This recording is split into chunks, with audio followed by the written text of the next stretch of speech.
لا في التوقيت الحالي أنا بشوف إن هي يمكن تكون إسرائيل وأثيوبيا يعني ما عندناش ጤና ይስጥልን ውድ የመረጃ የዩቲዩብ ገጽ ተከታዮችና አድማጮች እንደምን አላችሁ? ለዕለቱ የተመራሩትን አርዕስተ ዜና ወደ እናንተ ይዘን ቀርበናል። እስራኤልና ኢትዮጵያ ለግብጽ ዋነኛ የስጋት ምንጮች ናቸው ሲሉ መሐመድ ኦርዲ የግብጽ የቀድሞ የውጭ ጉዳይ ሚኒስትር አስታወቁ። ሚኒስትሩ በአልአረቢያ ቲቪ ቀርበው ግብጽ በአሁኑ ወቅት ከሌሎች ወገኖች ጋር የጎላ ጠላትነት የሌላት ቢሆንም እስራኤልና ኢትዮጵያ ግን ቀጥተኛ የደህንነት የጥቅም ስጋት ሊሆኑ እንደሚችል ገልጸዋል።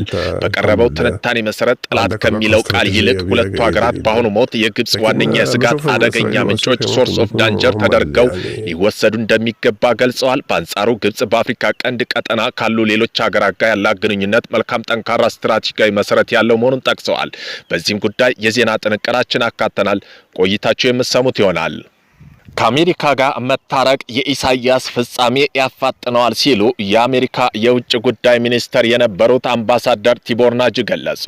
የቀድሞ የአሜሪካ የአፍሪካ ጉዳይ ረዳት የውጭ ጉዳይ ሚኒስተር ቲቦር ናጂ ኤርትራ 35ኛው ዓመት የነጻነት በዓል አስመልክቶ ባስተላለፉ መልእክት በፕሬዝዳንት ኢሳያስ አፈወርቂ አስተዳደር ላይ የሰላ ትችት ሰንዝሯል።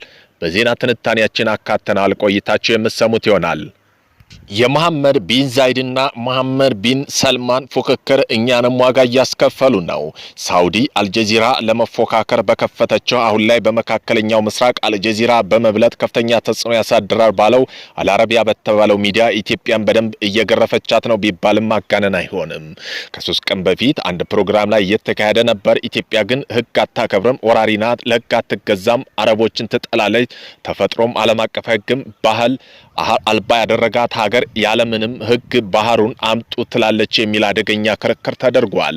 በዚህም ጉዳይ የዜና ትንታኔያችን አካተናል።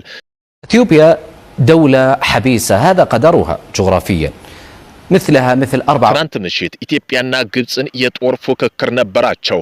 ከ130 ሚሊዮን በላይ ህዝብ ያላት ኢትዮጵያ ቀይ ባህር ተዘግቶባት ልትኖር በፍጹም አትችልም። የጊዜ ጉዳይ ካልሆነ በስተር ኢትዮጵያ ወደ ቀይ ባህር መመለሱ አይቀርም። የጂኦፖለቲክ እውነታው ነው። በዚህም ጉዳይ በዜና ትንታኔያችን አካተናል። ቆይታችሁ መሰሙት ይሆናል። IMF የተባለው የዓለም አቀፍ የገንዘብ ድርጅት የብር ምንዛሬ ሙሉ በሙሉ በገበያ እንዲወሰንና ድጎማዎች እንዲነሱ ጠየቀ።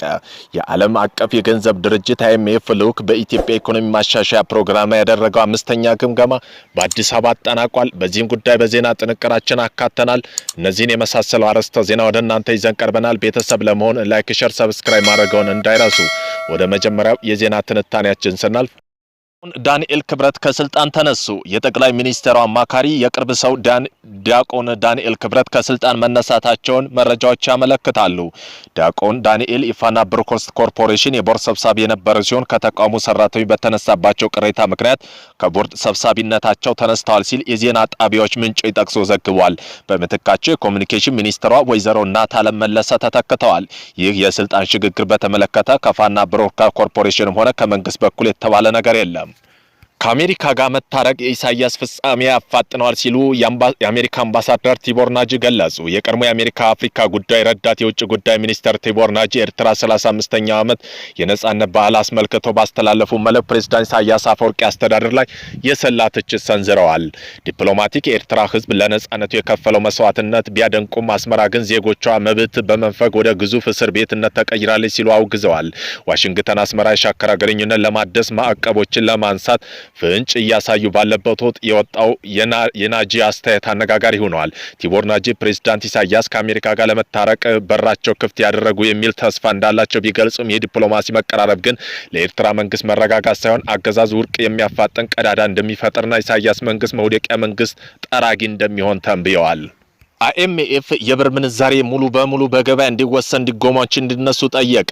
ድርጅቱ የኢትዮጵያ መንግስት የውጭ ምንዛሬ ተመን ሙሉ በሙሉ ለገበያ ፍላጎት አቅርቦት እንዲተው የመንግስት ቀጥተኛ ድጎማ በሂደት እንዲያስወግድ የሀገር ውስጥ ታክስ ስብሰባ ከፍተኛ ሁኔታ እንዲያሳድግ ጠይቀዋል። ይህ የIMF ጥያቄ ተግባራዊ መሆኑን መጀመሩን ተከትሎ ውሳኔው በተራው ህዝብና በንግዱ ማህበረሰብ ላይ ፈጣንና ከፍተኛ ጫና እያሳደረ ይገኛል። የብር የመግዛት አቅም መውረድ፣ የዋጋ ንረት መናርና የኑሮ ውድነት መባባስ ዋነኛው ማሳያ ናቸው። በተጨማሪ መንግስት መንግስት የታክስ ገቢውን ለማሳደግ የጀመረውን ጥብቅ ቁጥጥር መደበኛ ታክስ ህግ ማስከበር ሂደት ወደ አስገዳጅ የቀየረ ይመስላል። ይህ የዘርፉ ባለሙያዎች ስጋት ገልጸዋል። ምንም እንኳን ማሻሻያ ረጅም ጊዜ ኢኮኖሚ መረጋጋት ያመጣል ተብሎ በዓለም አቀፍ ተቋማት ቢታመንም በአጭር ጊዜ ውስጥ ግን ማህበረሰቡና ግለሰቡ ዘርፍ ክፉኛ እየተፈተነ ይገኛል። መንግስት በበኩሉ የድሆች ጫና ለመቀነስ ማህበራዊ ደህንነት መርቦችን እንደሚዘረጋ ቀደም ሲል መግለጹ ይታወሳል። የሙሐመድ ቢን ዛይድና መሐመድ ቢን ሰልማን ፉክክር እኛም ላይ ዋጋ እያስከፈለን ነው።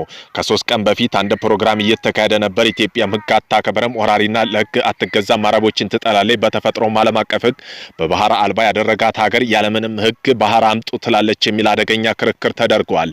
ሚዲያው ዋናው አጀንዳ ሀገሪቱ ያላትን ዲፕሎማሲ ትስስር ሁሉም በጸረ ህግ ፈርጆታል። ያ ማለት ከአረብ ኤምሬትስ ውጭ አሁንም ኢትዮጵያ መንግስት የሚጠይቀው የባህር በር ጥያቄ አረቦች አፍሪካ ቀንድ አገሮች አይደግፉትም፣ አይፈልጉትም። ይህ የሚያሳየው መካከለኛው ምስራቅ ተጽዕኖ ፈጣሪ ሀገር ሁለት ናቸው። እነሱም ሳውዲና እስራኤል ናቸው።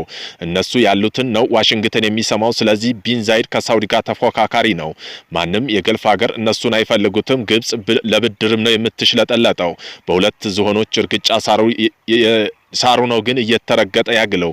በህይወቴ ግን እንደዚህ ሰሞን ጸረ ኢትዮጵያ ዘመቻ በአረብ ሚዲያዎች ላይ ይቻላልም በግድቡ ይሁን በሰሜን ጦርነት እነሱ ላይ አንገት ለአንገት ተናንቀን ተከራክሬ ያለው ዘመቻ ግን ለየት ያለ ነው። ኢትዮጵያ ግብጽ የጦር ክርክር ነበራቸው። ከ120 ሚሊዮን በላይ ህዝብ ያላት ኢትዮጵያ ቀይ ባህር ተዘግቶባት ልትኖር በፍጹም አትችልም። የጊዜ ጉዳይ ካልሆነ በስተቀር ኢትዮጵያ ወደ ቀይ ባህር መመለሷ አይቀሬ ጂኦፖለቲክ እውነታ ነው። በዚህ ረቀቅ የግብጽ ሊቃን እውነታውን ተገንዝበው ከኢትዮጵያ ፍትሃዊ ጥያቄ ጎን መቆም አለባቸው። የውስጥና የውጭ ፈተና ተቋቁሞ የታላቁ ህዳሴ ግድብ በስኬት ያጠናቀቀችው ሀገር ኢትዮጵያ በቀይ ባህር ያላትን የህልውና ጥያቄ ማሳካቷ የሚያጠራጥር አይደለም። ክርክር ይህንን ሐሳብ ያቀረበው መሐመድ አላሩስ ነው። መሐመድ አላሩስ ለኢትዮጵያ ህዳሴ ግድብ ግንባታ ስታደርግ ከፍተኛ ክርክር ያደረገው ነው። የህዝብ ተወካይ ምክር ቤት አባልና የታላቁ ህዳሴ ግድብ ተከራካሪ የነበረው መሐመድ አላሩስ ትናንት የሰጠው መግለጫ እጅግ አነጋጋሪና አድናቆት የሚያተርፍ ሐሳብ ነበር። በኮሪያ ልሳነ ምድር ወታደራዊ ውጥረት ማየሉ ተገለጸ። በኮሪያ ልሳነ ምድር ሰሜን ኮሪያ ያልተጠበቀ ወታደራዊ እርምጃ መውሰዷን ተከትሎ በቀጠና ያለ ደህንነት ውጥረት ወደ አዲስ ምዕራፍ መሸጋገሩ ተገለጸ። ፒዮንግያንግ ይህ ወታደራዊ እንቅስቃሴ ለምን አሁን እንዳደረገችና የትኛው ሚሳኤሎች እንደተኮሰች ዝርዝር መረጃ በይፋ ባትገልጽም ድርጊቱ የአጋሮችን ትኩረት ስቧል። የሰሜን ኮሪያ ድንገተኛ እርምጃ ተከትሎ ደቡብ ኮሪያ፣ አሜሪካ፣ ጃፓን ያሉበትን ምዕራባዊ ጥምረት በጉዳዩ ላይ ለመምከር አስቸኳይ ስብሰባ ተቀምጠዋል። የአሜሪካ የጃፓን ጦር ኃይሎች ለተፈጠረው ክስተት ፈጣን ምላሽ የሰጡ ሲሆን ቀጠናው ስጋት ከፍተኛ ሁኔታ እየጨመረ መምጣቱን ተመላክቷል።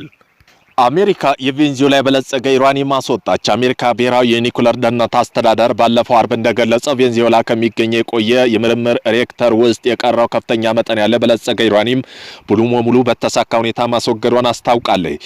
አስተዳደሩ ይህ ኦፕሬሽን በደቡብ አሜሪካ በአሜሪካ ሊቃጣ የሚችል የኒኩለር ደህንነት ስጋት ለመቀነስ የተወሰደ ትልቅ እርምጃ ነው ሲል ገልጾታል። አሜሪካ፣ ብሪታንያ፣ ዓለም አቀፍ አቶሚክ ኢነርጂ ኤጀንሲ ቬንዙዌላ መንግስት ጋር በመተባበር ባከናወነው እጅግ ረቂቅ ጥንቃቄ የተሞላበት ዘመቻ በካራካስ የሚገኘው አርቪ1 የምርምር ማዕከል ውስጥ 13.5 ኪሎ ግራም በከፍተኛ ሁኔታ የበለጸገ ዩራኒየም ማስወገድ ችሏል። የአደገኛ ኒውክሌር ግብዓት ከፍተኛ ጥበቃ ታጅቦ ወደ ቬንዙዌላ ወደብ ከተማ ከተጓዘ በኋላ በዚሁ ተልዕኮ በተዘጋጀ ልዩ የኒውክሌር መርከብ ተጭኖ ወደ አሜሪካ እንዲሻገር ተደርጓል። በአሁኑ ወቅት ዩራኒየም አሜሪካ ሳርፍ ሪቨር ሳይድ ለዳግም አገልግሎት እንዲውል ደህንነቱ የተጠበቀ ቦታ እንዲቀመጥ መደረጉን ዘገባው አመላክተዋል። ኢራን የቻይናውን ባለ 4 ነጥብ የሰላም እቅድ ደገፈች። ኢራን የቻይናው ፕሬዝዳንት ሺ ጂንፒንግ ለመካከለኛው ምስራቅ ሰላም ያቀረቡት ባለ 4 ነጥብ ውሳኔ ሀሳብ እንደምትደግፍ አስታውቃለች። ቻይና በኢራን አምባሳደር አብዱልሬዛ ረህማኒ ፋዚል እንደተገለጹ ከሆነ በዲጋፉ በፋርስ ሰላጤ ላይ ቀጠና ዘላቂ ደህንነትና የጋራ ልማት ለማምጣት ያለመ ነው። ፕሬዝዳንት ሺ ጂንፒንግ ዋና ያቀረቡት ዋና እቅዶች ነጥቦች ይዘው ትብብር ላይ የተመሰረተ የደህንነት መዋቅር ግንባታ፣ ሀገራትን ግዛት አንድነት ደህንነት ማክበር፣ ዓለም አቀፍ ህግጋት ማስከበርና ኢኮኖሚያዊ እድገትና በደህንነት መካከል ቅንጅት መፍጠር ጉዳዩ በሁለቱ ሀገሮች የውጭ ጉዳይ ሚኒስትር ውይይት ወቅትም ትኩረት እንደሰጠው ተገልጿል።